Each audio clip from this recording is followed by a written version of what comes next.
তুষার তার মাকে ও বোনকে নিয়ে এলো ঢাকায়। প্রথমে ফৈদ আন্টিদের সাথে একদিন কাটালো।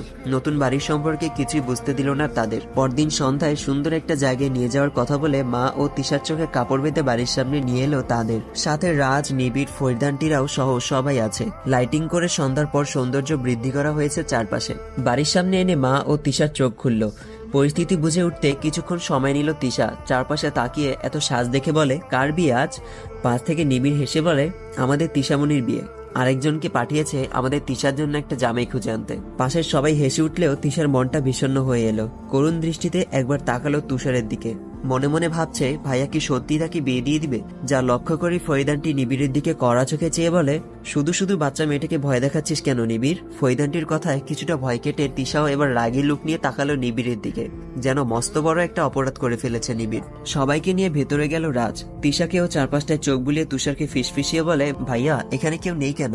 তুষারও বলে, কারণ এটা যে আজ থেকে আমাদের তিশামণির বাসা, তো অন্য কেউ কেন থাকবে? তিশা অবাক হয়ে বলে, আমার বাসা মানে? আজ থেকে এটা তিশামণির নতুন বাসা। সে তার মা ও ভাইয়াকে নিয়ে আজ থেকে এখানেই থাকবে। তিশা মুহূর্তেই চোখে মুখে হাস্যোজ্জ্বল ভাব নিয়ে বলে উঠে, সত্যি কি এটা আমাদের বাসা? এখানে আমরা থাকবো আজ থেকে? পাশ থেকে রাজ হেসে বলে, তুমি না তোমার ভাইয়ার সবসময় বলতে সুন্দর একটা বাসার কথা, তাই তোমার ভাইয়া তোমার ইচ্ছা পূরণ করেছে আজ। এবার একটা থ্যাংক ইউ দাও ভাইয়াকে। তিশা পুনরায় চারপাশে চোখ বুলিয়ে নিল। তার এখনো বিশ্বাস হচ্ছে না এটা তাদের নতুন বাড়ি। খুশিতে আত্মহারা হয়ে আচমকাই তুষারের কোমর জড়িয়ে ধরে বলে, থ্যাংক ইউ ভাইয়া, তুমি এই পৃথিবীর সব থেকে ভালো ভাইয়া। তুষার এবার হাঁটু গেড়ে বসে তিশার দিকে তাকালো। দেখে মুহূর্তেই তিশার চোখে জল জমে এসেছে। হয়তো আচমকাই এমন খুশি হওয়াতে এমন হয়েছে। আঙুল দিয়ে সেই জল মুছে দিতেই তিশা আবারও তুষারের গলা জড়িয়ে ধরে পাশ থেকে চুপচাপ দাঁড়িয়ে সবটা দেখে চলছে রাজ।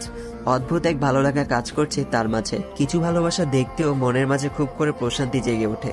শীতের সকালে ব্যালকনিতে বসে একমনে কুয়াশায় ঢাকা প্রকৃতির দিকে চেয়ে আছে রাজ। ঠান্ডায় শরীরটা বারবার কেঁপে উঠলে চাদরটা আরো ভালো করে পেঁচিয়ে নেয় সে।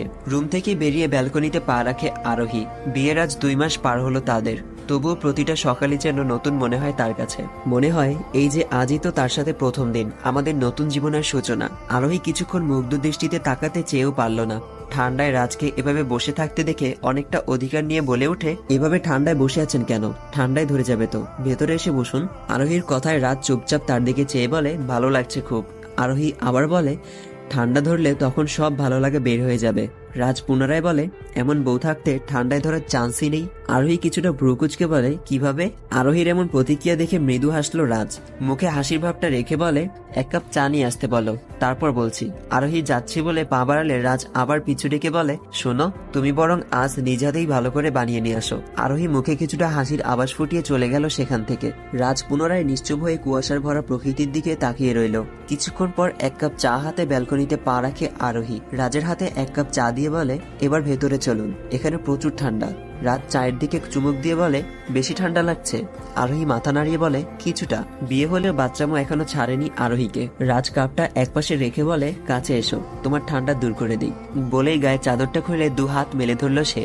বিষয়টা কিছুটা বুঝতে পেরে কিছুটা লজ্জার ছাপ ফুটে উঠে আরোহীর মাঝে। কিছুটা না চাইতেও প্রকাশ হয়ে গেলেও ভেতরটায় একরাশ লাজুকতা নিয়ে রাজের খুব কাছে গিয়ে দাঁড়ালো। পরিচিতি যতই পুরনো হোক, অনুভূতিগুলো যেন মাঝে মাঝে নতুনত্বের ছোঁয়া পায়। আরোহীকে এক হাতে কাছে টেনে নিজের কোলে বসিয়ে নিল রাজ। লাজুকতা পুরোপুরি ঘিরে ধরল রাজের। বুকে মিশে কিছুক্ষণ চোখ দুটো বুজে থাকে সে। এই শীতল সকালটায় একই চাদরের মাঝে লুকিয়ে আছে দুজন, সেই সাথে একে অপরের 1 কাপ চায়ের ভাগিদার। চায়ের কাপ একপাশে রেখে একই চাদরে লুকিয়ে কুয়াশায় আচ্ছন্ন প্রকৃতিতে উপভোগ করছে দুজন। আরোহীর ঘাড়ে আলতো করে ঠোঁট ছোঁয়ালে শরীর জুড়ে কিছুটা শিহরণ বয়ে যায় তার। তবুও চোখ বুজে চুপ করে আছে সে, অনুভব করতে ব্যস্ত এই সুন্দর সকালটাকে। রাজ কিছুটা স্বাভাবিক গলায় বলে ওঠে, আরোহী। আরোহীও তৎক্ষণাৎ বলে, হ্যাঁ বলো। রাজ ট্রাউজারের পকেট হয়ে একটা কাগজ বের করে তা আরোহীর দৃষ্টির আড়ালে রেখে বলে, আমাকে দেওয়ার তোমার সেই প্রথম গিফটের কথা মনে আছে? আরোহী মাথা ঘুরিয়ে রাজের দিকে দৃষ্টি রেখে ভ্রুকুচকে বলে, কোন গিফট? রাজ বলে, যেই গিফটের জন্য তোমাকে কাঁদতেও হয়েছিল, দেখো তো মনে করতে পারো কিনা। আরোহীর এবার কিছুটা গোমরা মুখে বলে, মনে পড়েছে, অনেক যত্ন করে আঁকা সেই ছবিটা সেদিন ছিঁড়ে ফেলে দিয়েছিলেন আপনি। রাজ কিছুটা আদুরে গলায় বলে, খুব যত্ন করে এঁকেছিলে তাই না? আরোহী মাথা নাড়িয়ে বলে, হ্যাঁ। রাজ কিছুটা মৃদু হেসে আরোহীর দিকে সেই ছবিটা বাড়িয়ে দিয়ে বলে, তাহলে তোমার যত্ন করে তৈরি করা উপহারটা আমি কিভাবে অযত্ন করে ছিঁড়তে পারি বলো? আমারও তো যত্ন করে রাখা উচিত তাই না? তাছাড়া ভালোবাসা কি অযত্ন করে রাখার জিনিস? আরোহী এক পলক ছবিটার দিকে তাকিয়ে পুনরায় মুগ্ধ নয়নে তাকায় রাজের মুখের পানে। একরাশ মুগ্ধতা ঘিরে আছে দুজনকে। সময়টা সুন্দর, তবে মানুষটা অদ্ভুত। এদিকে সকালে ঘুম থেকে উঠেই পড়তে বসলো রাইসা। ভার্সিটির ভর্তির জন্য প্রিপারেশন নিচ্ছে সে। সকাল 9টার পর আবার কোচিং এর উদ্দেশ্যে বের হতে হয় তাকে। সবে বাজে সকাল 7:30। ওদিকে কাজের মেয়েটা ও আরশি মিলে নাস্তায় তৈরি করায় ব্যস্ত। এই শীতের সকালটা তাদের সাথে মিলেমিশে কাজ করলেও সুন্দর কাটতো। নয়তো কম্বল মুড়িয়ে শান্তিতে একটু ঘুমাতে পারলে কোনোটাই হচ্ছে না তার। যেটা হচ্ছে তা হলো বই সামনে রেখে একরাশ বিরক্তি প্রকাশ। তার পাশেই খাটে কম্বল মুড়িয়ে শুয়ে নিশ্চিন্তে ফোন টিপছে রুশান। আর একটু পরপর আর চোখে রাইসার দিকে তাকাচ্ছে। ফাঁকি দেওয়ার সুযোগই নেই। এই মুহূর্তে রাইসার প্রচুর ইচ্ছা হচ্ছে কম্বলের নিচে গিয়ে নিশ্চিন্তে একটা ঘুম দিতে, তাও হচ্ছে না এই রুশানের জন্য। রাইসা কিছুটা সুযোগ খুঁজতে বলে, এই শুনছেন, আন্টি মনে হয় আমায় ডেকেছে, আমি একটু দেখে আসি কেন ডাকছে। রুশান তার দিকে চেয়ে বলে, কই, আমি তো কিছু শুনতে পাইনি। রাইসা তৎক্ষণাৎ বলে, এইমাত্র ডেকেছে, আপনি বোধহয় ফোনের দিকে মনোযোগ থাকায় শুনতে পাননি। রুশান এবার দরজার দিকে উকি দিয়ে মাকে ডেকে দিলে আরশি এসে হাজির হয় কিছুক্ষণের মাঝে। রুশান মায়ের দিকে চেয়ে বলে, রাইসাকে ডেকেছিলে? আরশি বলে, কই না তো। আর এভাবে ডাকছিলে কেন? রুশান আর কিছু না বলে একবার রাইসার দিকে তাকালো। ছোটখাটো একটা ঢোক গিলে বইয়ের পাতায় চোখ বুলাতে লাগলো রাইসা। রুশান পুনরায় মায়ের দিকে চেয়ে বলে, এটাই জানতে ডেকেছিলাম। মনে মনে রুশানের 14 গোষ্ঠী উদ্ধার করছে রাইসা। তার কয়েকজন বান্ধবীকে বিয়ে দেওয়ার পর তারা এখনো কত সুন্দর পড়াশোনা বাদ দিয়ে নিজের সংসার সামলাচ্ছে, যা দেখে মা বাবার এক কথাতেই বিয়েতে রাজি হয়েছিল সে, যে অন্তত পড়াশোনা থেকে মুক্তি পাবে। কিন্তু হলো তার উল্টোটা। নতুন বিয়ের পর কই ভেবেছিল শীতের সকালে রুশানের বুকে মাথা রেখে শান্তির ঘুম ঘুমাবে? রুশানের কি আবেগ অনুভূতি কিছু নেই? শীতের সকালে কই একটু রোম্যান্স করবে তা না, পড়ার প্যারা নিয়ে আসছে আরামের ঘুমটা হারাম করতে। এমনটা হবে জানলে বিয়ে করতাম না তাকে। নিজের মাঝে বিড়বিড় করতে করতে বইয়ের দিকে তাকায় রাইসা।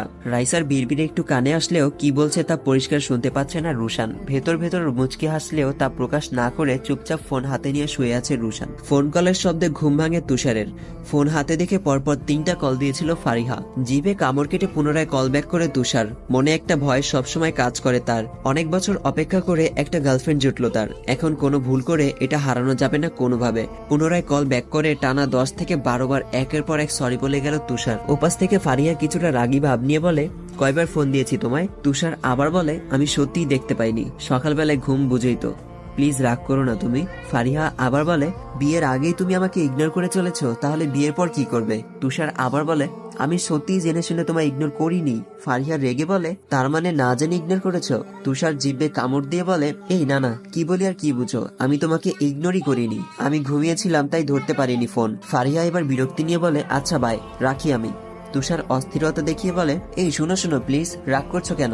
ওকে ফাইন, এখন কি করলে তোমার রাগ ভাঙবে তাই বলো, আমি সেটাই করব। ফারিহা এবার স্বাভাবিকভাবেই বলে, যা বলবো তাই করবে তো? তাহলে খাট থেকে নেমে নিচে দাঁড়াও। এরপর ভিডিও কল দিয়ে ফোনটা সামনের একটা টেবিলের কিছুটার সাথে হেলান দিয়ে লম্বালম্বি ভাবে রেখে 10 বার কান ধরে উদ্বোস করো, তাহলেই আমার রাগ ভাঙবে। তুষার কিছুটা আহত গলায় বলে, প্লিজ এই কান ধরাটা বাদ দিয়ে অন্য কিছু দাও। পর্বটি সম্পূর্ণ শোনার জন্য চলে যান আমার ইউটিউব চ্যানেলে। ইউটিউবে গিয়ে সার্চ করবেন দিস ইজ মারুফ, তাহলে আমার চ্যানেল পেয়ে যাবেন। এছাড়াও আমার টিকটক আইডির বায়োতে লিংক দেওয়া আছে, সেখানে ক্লিক করলে সহজেই আমার ইউটিউব চ্যানেল পেয়ে যাবেন।